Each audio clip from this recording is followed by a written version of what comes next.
ఎందుకంటే సీరియస్గా ఒక కెరియర్ స్టార్ట్ అయిన దగ్గర నుంచి లైక్ 2000 నుంచి నేను ఇండస్ట్రీలో ఉన్నాను.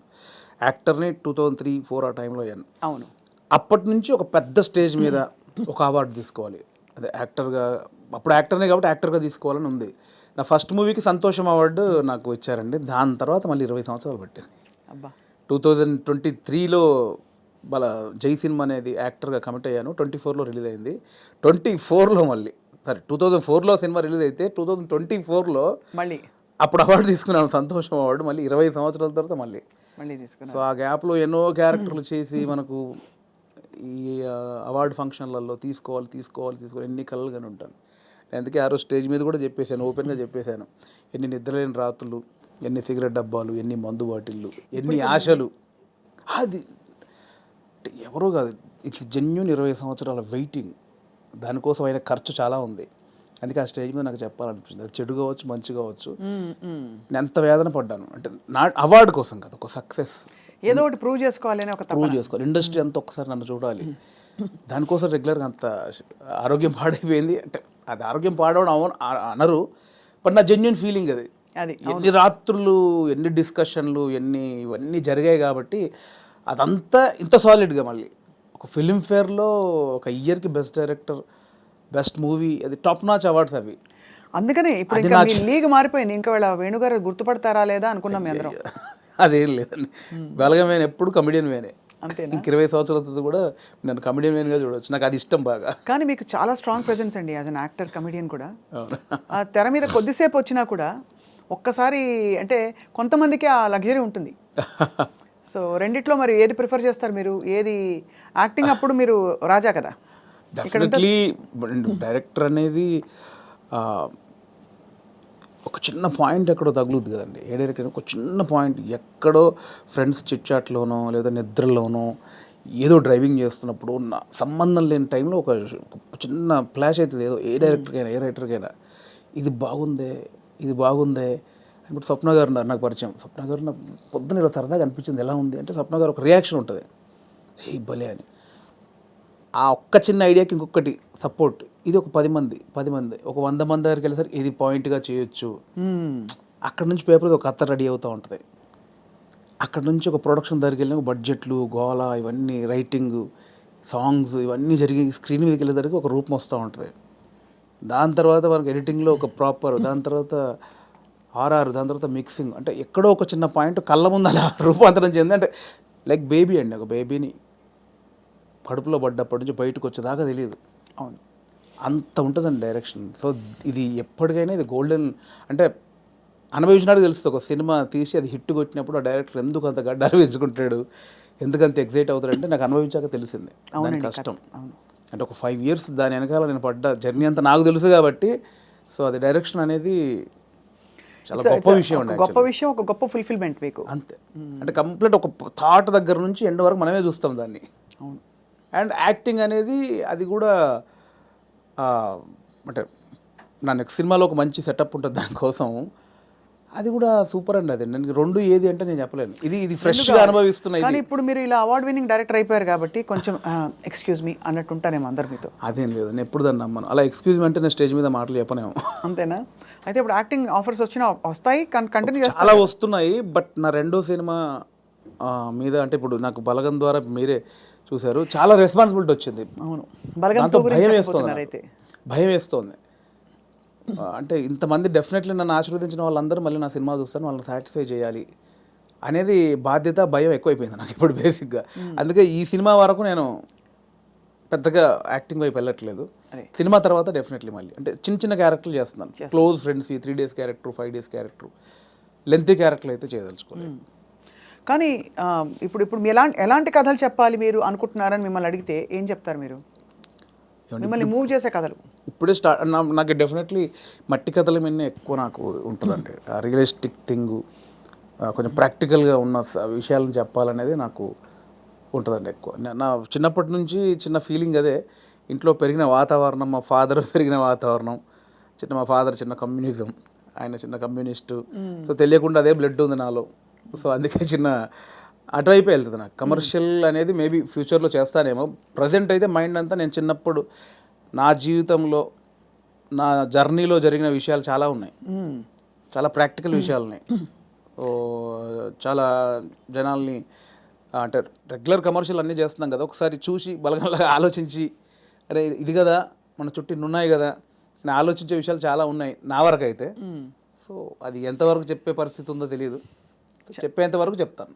చాలా సంతోషకరమైన విషయం ఏంటంటే వేణుగారు, ఇప్పుడు ఇక్కడ తెలంగాణ రాష్ట్రం నుంచి టాలెంట్ ఎంత బ్లాసమ్ అయ్యి ఎన్ని చక్కటి మట్టి కథలు వస్తున్నాయి, ఎంత అంటే ఎంత మంచి టాలెంట్ ఉంది అసలు. చాలా ఏళ్ళు ఆల్మోస్ట్ బయటికి రాలేదు అనిపిస్తుంది.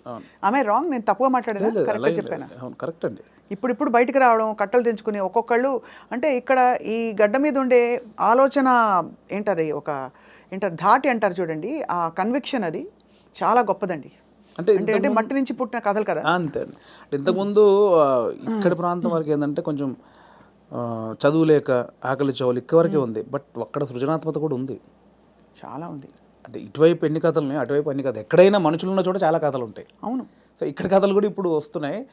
అందుకే ఇప్పుడు అంటే ఎట్ ప్రజెంట్ నా మూడంతా ఇక్కడే ఉందన్నమాట. నా జర్నీలో నేను చాలా కథలు చూశాను, అందులో ఒకటి బలగం. సో ఇంకా చాలా కథలు చూశాను. సో అవన్నీ చెప్పొచ్చు, దాన్నే కమర్షియల్గా చెప్పొచ్చు. ఇప్పుడైతే మరి మీ రెండో సినిమా వివరాలు అడగచ్చా? ఇంకా సూనా? సూన్ అండి, సూన్ డెఫినెట్లీ. అంటే అఫీషియల్గా నా ప్రొడక్షన్ నుంచి వచ్చినప్పుడు అడిగితే బెటర్. నో డెఫినెట్గా. కానీ అందరికీ క్యూరియాసిటీ ఏంటంటే బలగం తీసిన తర్వాత మీరు చాలా జాగ్రత్త పడాలి, ఇంకా రెండో సినిమాకి అదే స్థాయిలో మెప్పించాలి, ఇంకా ఎక్కువ మెప్పించాలి వీలైతే. మరి ఏంటి మీ ఆలోచనలు దాని మీద? ఉందండి, కథ అయిపోయింది, ఆల్మోస్ట్ కథ అయిపోయింది, ఇంకా అఫీషియల్గా అనౌన్స్ చేస్తాం త్వరలో. మళ్ళీ డెఫినెట్లీ నన్ను ఎవరైతే ప్రేమించారో ఆశీర్వదించారో వాళ్ళని ఒప్పిస్తానని నమ్మకం అవుతుంది. నా కథ అయితే ఇప్పటివరకు అయితే ఖచ్చితంగా ఒప్పిస్తానని నమ్మకం అవుతుంది. అంతకుముందు కామెడీ యాక్టర్గా జబర్దస్త్లో మీ జర్నీ ఎలా ఉండేది వేణుగారు? అది హ్యాపీ జర్నీ అండి, చాలా హ్యాపీ జర్నీ నా లైఫ్లో. అంటే జాలీగా ఉన్న రోజులు అవి. అంటే నేను 2004లో యాక్టర్ అయిన తర్వాత 2015 వరకు గాడ్ గ్రేస్ని అసలు వెనక్కి తిరిగి చూసుకోలేదండి. అంటే నేను డైలీ 4 షూటింగ్లు 5 షూటింగ్లు. అంటే ఈరోజు హైదరాబాద్లో ఉంటే సడన్గా మీరు వేణుగారు ఎక్కడున్నారంటే ఈరోజు ఇక్కడే ఉన్నానండి ఈవినింగ్ అంటాను, రేపు ఫోన్ చేసి దుబాయ్లో ఉన్నానండి, అదేంటి నేను ఈవినింగ్ హైదరాబాద్ అన్న, అంత బిజీగా ఉన్నాను నేను. అంత బిజీగా ఉన్నా డైలీ 3-4 షూటింగ్లు, ఈవెంట్స్ అని దుబాయ్లు, ఫారిన్ షెడ్యూల్స్, చాలా బిజీగా ఉండేవాడిని. ఐ థింక్ 4 నుంచి 15-16 వరకు నేను వెనక్కి తిరిగి చూసుకోలేదు. అంటే మా ఇంట్లో నెలకి ఒక వారం రోజులు తింటే హ్యాపీ, అంత బిజీగా ఉండేవాళ్ళు. పొద్దున ఎప్పుడైందో, సాయంత్రం ఎప్పుడైందో, నైట్ ఎప్పుడైందో తెలిసేది కాదు. సో 15 తర్వాత కొంచెం జబర్దస్త్ నుంచి బయటకు వచ్చి అప్పుడు ఇంకేమైనా చేసుకోవాలని ఈ బలగం ఏదైతే దానికి ప్లానింగ్లో ఉన్నప్పుడు మాత్రం కొంచెం ఒక 3-4 ఇయర్స్ బాగా స్ట్రగుల్ అయ్యాను. సో కానీ ఎలాగా అంటే మీరు చెప్పారు కదా, అంటే మీరు మట్టిలోంచి పుట్టిన కుటుంబం మీది, మరి మీరు పొట్టకూటి కోసం అయినా పని చేయక తప్పదు. అవును. మరి ఒకవైపు ప్లానింగ్, ఇంకోవైపు యాక్టింగ్ ఆపర్చునిటీస్ వదులుకోవాలి. అప్పుడు మీకు సంఘర్షణ వచ్చిందా? అయ్యో చాలా అండి. అదే అంటే యాక్చువల్లీ నేను 2013లో జబర్దస్త్ స్టార్ట్ అయింది. అప్పుడు పీక్స్ నేను యాక్టింగ్లో, స్టేజ్ షోలని, యాక్టింగ్ అని చాలా పీక్స్. ఆ జబర్దస్త్కి వెళ్ళిన తర్వాత మేము ఎక్స్పెక్ట్ చేయలే, మాది స్టార్టింగ్ స్టేజ్, మాది స్టార్టింగ్ టీం, మాది ఎక్స్పెక్ట్ చేయలేదు. యాక్చువల్గా జస్ట్ ఒక 13 days, ఒక 4 రోజులు ఇవ్వండి చాలు అని తిరిగేవాళ్ళు, మా వెనకాల తిరిగేవాళ్ళు. సో ధనరాజు, మా చంద్ర అప్పుడు కొత్తవాడు, ఇంక వాడు రాలా అసలు. ధనరాజు నన్ను పక్కాగా పట్టుకున్నారన్నమాట వాళ్ళు. అంటే మేము ఇద్దరే అంతకుముందు స్కిట్లు చేసాం, స్మోక్ టీవీ అని అవన్నీ చేసాం. సో వీళ్ళని పట్టుకోవాలని చాలా పట్టుకున్నారు, నేను కన్విన్స్ అవ్వాల. ఎందుకంటే సినిమా నేను అప్పట్లో కొంచెం టీవీ అంటే టీవీకి వెళ్తే సినిమాకి రాలేరేమో అనేది ఉంది, ఇప్పుడు లేదు. ఇప్పుడు స్క్రీన్ అనేది ఉన్నది తప్ప big screen, small screen, phone screen లేదు ఇప్పుడు స్క్రీన్ అంతే. అప్పుడు ఆ వేరియేషన్స్ ఉన్నాయి. సో అప్పుడు 13 రోజులు మంచి అమౌంట్ ఎక్స్పెక్ట్ చేయని అమౌంట్ ఒకటి. 4 days కదా అని లైట్గా కమిట్ అయ్యాం. ఆ 4 daysలో 13 episodes మీకు తెలుసు. అది జబర్దస్త్ స్టార్టింగ్ 18 రేటింగ్. అంటే గురువారం వస్తే వెయిట్ చేసేవాళ్ళు, గురువారం కోసం ఒక టీవీ షో కోసం వెయిట్ చేసేవాళ్ళు. సో 13 days తర్వాత మళ్ళీ బతిలాడి ఇప్పుడు అనుకున్న అమౌంట్ కంటే డబుల్ పెంచారు. సరే అని మళ్ళీ 13 చేసాం, 27 episodes చేసాం. ఆ తర్వాత ఇంకా అది జబర్దస్త్ ఎట్లా అయిపోయిందంటే తెలుగు రాష్ట్రాల్లో గురువారం వస్తే ఏంటి అనేది. ఇప్పుడు స్కిట్లు రాయడం అది కూడా ఎలా జరిగేది? అది ఉండేది. సో అప్పుడు ఏంటంటే అప్పుడు ఇంకా ఇది మీకు తెలియట్లేదండి, ఇది చాలా అద్భుతం, మీకు ఎంత అంటే అంత ఇస్తాం, మీరు కంటిన్యూ చేయండి అన్నారు. అప్పుడు నేను ఏంటంటే నాకు సినిమా అనేది, నేను సినిమా కోసం వచ్చాను, ఇది చాలా బాగుంది, చాలా డబ్బులు ఇస్తున్నారు, ఇంటింటికి గడప వెళ్ళాం, రీచ్ అయ్యాం, ఇంత డబ్బులు వస్తున్నాయి, అటు షోలు రెమ్యునరేషన్ అన్నీ వస్తున్నాయి, కానీ నాకు సంబంధించింది పోతుంది. అవును. నేను సినిమా అనుకున్నాను, దీనికోసం రాలేదు, ఇటు పోతే నా సినిమాకు దూరం అయితే అని దీని నుంచి బయటకు వచ్చాను నేను. అబ్బా చాలా పెద్ద ఇదండి. మామూలుగా సెటిల్ అయిపోతాం మనం, పైసలు అయిపోతాం. వస్తున్నాయి కదా ఎందుకు బాయ్ నీకు అందుకని. బయటికి వెళ్ళాక 1.5 year తర్వాత ఇది రైజ్ అయిపోయింది. అంటే ఇంటర్నెట్ ఫ్రీ అయిపోయి ప్రతి ఒక్కరికి సెల్ ఫోన్ చేతిలోకి వచ్చేసి ఇది వైరల్ అయిపోయింది. అప్పుడు ఏమైంది, నేను జబర్దస్త్ కొన్ని చేశాను కాబట్టి సినిమాలో కొంచెం దూరం అయిపోయా, టీవీకి వెళ్ళడం వచ్చేసి. అవును అవును అవును. ఇది వచ్చేసిందని నేను దాన్ని పక్కన పెట్టేసి సినిమాకి వచ్చేసరికి ఇది పక్కకు పెట్టేశారు. అరే ఇలా అయింది ఏంటి అని కసిలో మళ్ళీ ఒక 1 year చేసాం. అవును. మీరు తిరిగి వచ్చినప్పుడు అయితే వెల్కమ్గా తీసుకున్నారు మిమ్మల్ని, తీసుకున్నారు. మళ్ళీ 1 year చేసిన తర్వాత అప్పుడు ఇంకా మైండ్లో డబ్బు అని మళ్ళీ ఇటు వెళ్ళినోని మళ్ళీ ఇటు వచ్చా, ఇక్కడ మళ్ళీ డబ్బు కోసం వచ్చా, బట్ లోపల మాత్రం ఇది కాదని నన్ను వేధిస్తుంది అనమాట. మళ్ళీ బయటకు వచ్చాను. ఆ మళ్ళీ బయటకు వచ్చిన తర్వాత 2015 మిడ్లో బయటకు వచ్చామండి. అప్పటి నుంచి అరాకొర అప్పటి నుంచి స్ట్రగుల్ స్టార్ట్ అయింది. ఆ 15 మిడ్లోంచి 2020 వరకు ఆ 4 years ఇటు లేక అటు లేక ఆ 4 years బాగా స్ట్రగుల్ అయ్యాను. అది మేజర్ నా కెరియర్లోనే వెరీ బ్యాడ్ పీరియడ్. అంటే తినడానికి ఉండడం వేరు, అది వేరు, బట్ మైండ్ బిజీగా ఉండడం మెయిన్ ఇంపార్టెంట్. అవును, మైండ్ బిజీ. మనం అసలు ఎటు వెళ్తున్నాం అని ఒక తెలుస్తుంది కదా లోపల. పొద్దున 6 గంటలకు వేస్తే స్టాఫ్ వచ్చారా, పొద్దున 12 గంటల వరకు ఈ షూటింగ్, మధ్యాహ్నం ఆ షూటింగ్, దుబాయ్, ఇటు ఆస్ట్రేలియా, ఇవి అన్నిట్లో ఈ స్కిట్ల బిజీ ఉంటుంది. ఇప్పుడు మీరు ఇందాక అడిగారు స్కిట్లు, మినిమం ఒక స్కిట్ రాయడానికి 2 రోజులు పట్టేదండి. ఎవరు రాస్తారు?